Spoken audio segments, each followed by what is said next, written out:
All right, so as promised, I'm going to give you the video of the two examples right here that I did not get to do in class, so that way you can just have a little bit more practice on it.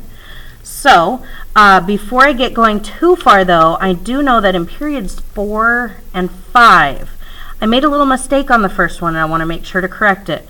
I forgot to go back and check to see what quadrant we were dealing with. In quadrant 3, our sine and cosine are both negative. So I got the correct decimals, I just forgot to make them negative. So please remember, in quadrant 1, all functions are positive. Sine, cosine, and tangent are all positive. In quadrant 2, the only thing that's positive is sine. In quadrant 3, the only thing that's positive is tangent. And in quadrant 4, the only thing that's positive is cosine. So, next problem. If tangent of theta is equal to negative 4.580, and we are talking about a quadrant 4 angle, we need to find the sine and the cosine. So I'm going to start off with that rule from up above that says that tangent of theta times cosine of theta is equal to sine of theta. And what I'm going to do is I'm going to take this decimal and I'm literally going to plug it right in there for tangent. So I'm going to say negative 4.580 times cosine theta is equal to sine theta. So now I know what sine equals. Sine equals this. So when I go to my other equation that says sine squared theta plus cosine squared theta equals 1, I can't solve this unless I have either both sine or both cosine. Well, if I know that this is what sine is, I'm going to replace sine with that in this equation. So this is sine squared, so it's going to be something squared plus cosine squared theta equals 1. And in this blank, I'm going to plug in negative 4.580 cosine theta. So now I should have an equation that has both cosines in it. No sines at all. Should be down to just cosine at this point. There's my calculator. Okay. So, getting my calculator already because I'm going to get there soon. I need to take this and I need to square this number. Now, this is a negative number. When I square a negative number, I'm going to get a positive result. So, negative 4.580. When I square that, I end up with 20.9764 cosine squared theta. This was cosine theta, but now that I'm applying the squared to it, it's now cosine squared. Plus this cosine squared theta equals 1. Now I have two like terms. Do you see that these are both cosine squared? So I just add the coefficients. That has a coefficient of 20. The coefficient there we would assume is 1. So 20 plus 1 gives me 21.9764 cosine squared theta equals 1. So on my calculator, just to keep up, I'm going to add the 1 to it. So now I'm going to divide by 21.9764. And that gives me cosine squared theta equals, let's see, on my calculator I don't want to round anything off, so I'm going to hit 1 divided by the previous answer. So make sure you find your answer button. It should look like that on your calculator.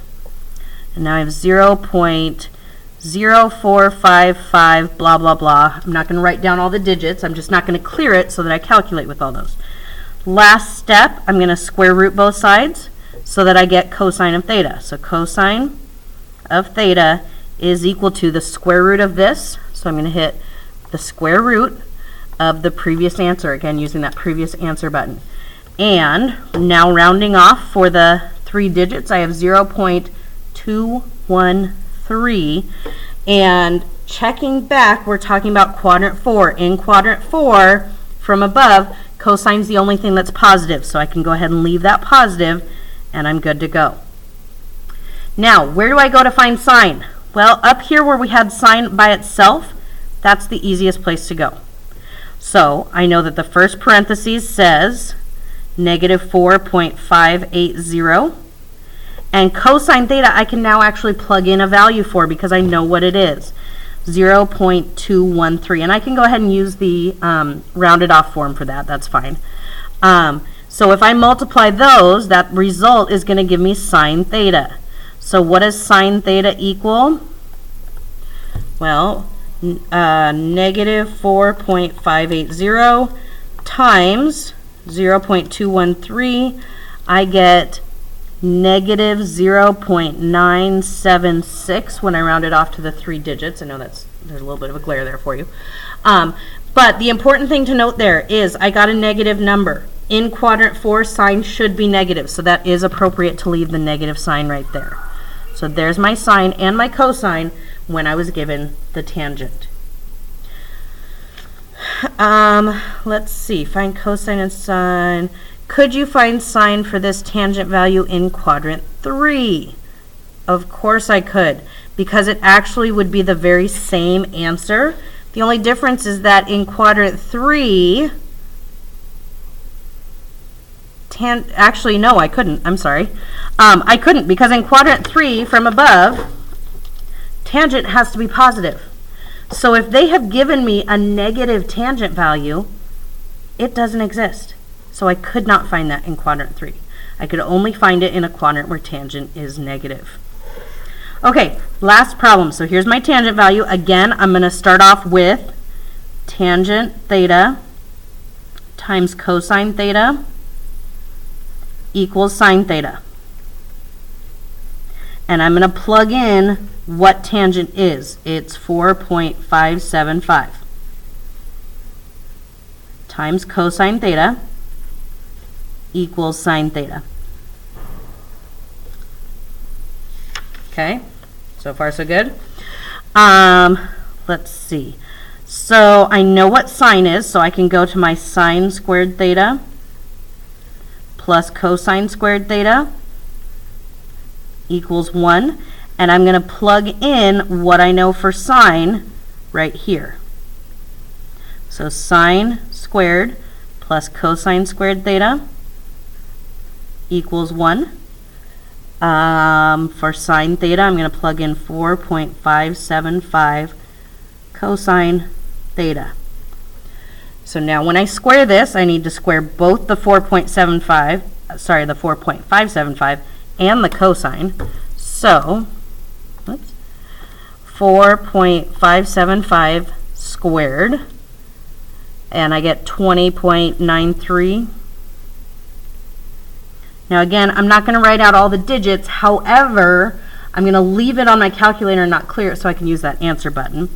When I square cosine theta, I get cosine squared theta plus this cosine squared theta.